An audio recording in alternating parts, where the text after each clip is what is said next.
नमस्कार दोस्तों, सभी को प्यार, सभी को प्रणाम। आइए शुरुआत करते हैं आज की कहानी से। इंग्लैंड की राजगद्दी साल 1509 लेकर 1547 तक हेनरी के हाथों में हुआ करती थी। राजा हेनरी बहुत मनचला इंसान था। उसने कई शादियाँ की थी जो कि गुप्त थी। उसमें से 2 शादी प्रजा के सामने थी और जो अन्य शादी थी वह उनको छुपा कर रखता था। राजा हेनरी की कई पत्नियों में से एक का नाम था एलिजाबेथ और एक का नाम था मैरी। ये उस पत्नी की 2 लड़कियां थी। इनमें से मैरी राजा की पहली पत्नी की बेटी थी और हेनरी दूसरी पत्नी की बेटी थी। वह दोनों से समान प्रेम नहीं करता था। वह मैरी को पसंद करता था, ना कि एलिजाबेथ को। एलिजाबेथ ज़्यादा कुछ बोलने वाली लड़की नहीं थी, सीधी लड़की थी। फिर भी उसके सामने मुसीबत आती रहती थी। ये सब देखने के बाद भी राजा हेनरी को ज़्यादा पसंद नहीं करते थे, इसलिए वो उसके साथ बहुत बुरा व्यवहार करते थे। मैरी महल के नौकरों के साथ रहकर महल का काम करती ताकि उसका कुछ समय व्यतीत हो सके और उसके साथ वैसे भी बर्ताव नौकर वाला होता था। अगर मैरी कुछ कह भी दे तो राजा उसकी बात कभी नहीं मानते थे और उल्टा उसे ही डांटते थे। मैरी बहुत परेशान थी। ऐसे में अगर कोई करे भी तो करे क्या? जहाँ माता पिता ही साथ देना बंद कर दें वहाँ आदमी हार मान जाता है। सन 1547 में जब राजा हेनरी की मौत हो गई, उनके पाप का घड़ा भर गया।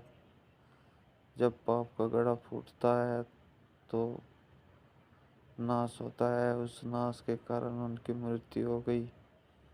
प्रजा की इच्छा के अनुसार 16वीं शताब्दी के दौरान हेनरी की पहली बेटी मैरी को इंग्लैंड की राजगद्दी दे दी गई। वह बहुत बदचलन, अकड़ू, अपने पाप पर पक गई हुई थी। वह इंग्लैंड की रानी बन तो गई, लेकिन वह रानी बनने के योग्य नहीं थी। नहीं तो उसे इकोनॉमिक्स का ज्ञान था, ना ही उसे हमले का ज्ञान था। फिर भी वो राजा के और प्रजा के कहने से, राजा की आखिरी इच्छा थी और प्रजा के कहने के अनुसार उसने राजगद्दी स्वीकार कर ली। उन दिनों इंग्लैंड के हालात बहुत अच्छे नहीं थे। इंग्लैंड कैथोलिक और प्रोटेस्टेंट इन 2 धर्मों के बीच में बट गया था। वे कैथोलिक और प्रोटेस्टेंट इतने आपस में दुश्मन बन गए थे कि वे एक दूसरे का खून देखना चाहते थे और दिन दहाड़े कत्ल होने लगे, लूट होने लगी। इनको जबरदस्ती 2 धर्मों में बांट दिया गया। उस समय दोनों धर्मों के लोगों के बीच इतनी बुरी जंग आज से पहले कभी नहीं हुई थी। जो दूसरी रानी थी वो चाहती थी कि सब प्रेम पूर्वक एक साथ रहे, लेकिन मैरी चाहती थी कि पूरे इंग्लैंड में सिर्फ एक ही धर्म हो। इसके लिए उसने बंगाल से जादूगर बुलाए। तरह तरह के जादूगर बुलाकर उसने अपने राज्य को खिलवाया। कोई भी प्रजा का आदमी उसके आदेश को गिरा ना सके। और मैरी चाहती थी कि बिना किसी जादू टोने के प्रेम से सब प्यार से एक साथ रहे।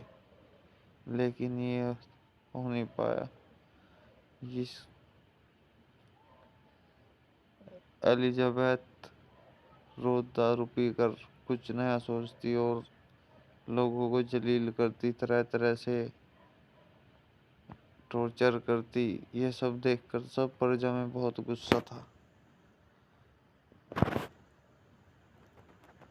रानी चाहती थी कि सिर्फ पूरे राज्य में मेरा राज हो, कोई धर्म ना हो, कोई पूजा ना हो, कोई पाठ ना हो, सब मेरी पूजा करे। लेकिन लोगों ने यह बात मानने से साफ इनकार कर दिया। इससे नाराज होकर रानी ने उनके सबके फसलों में आग लगवा दी, घर तुड़वा दिए, उनके पशु उनसे छीन लिए गए, तो उनकी लड़कियों को सैनिक उठाकर ले गए। काफी जलीलत के बाद जो बचे हुए लोग थे वे बागी पने पर उतर गए। लेकिन सेना के सामने बागी कुछ भी नहीं थे।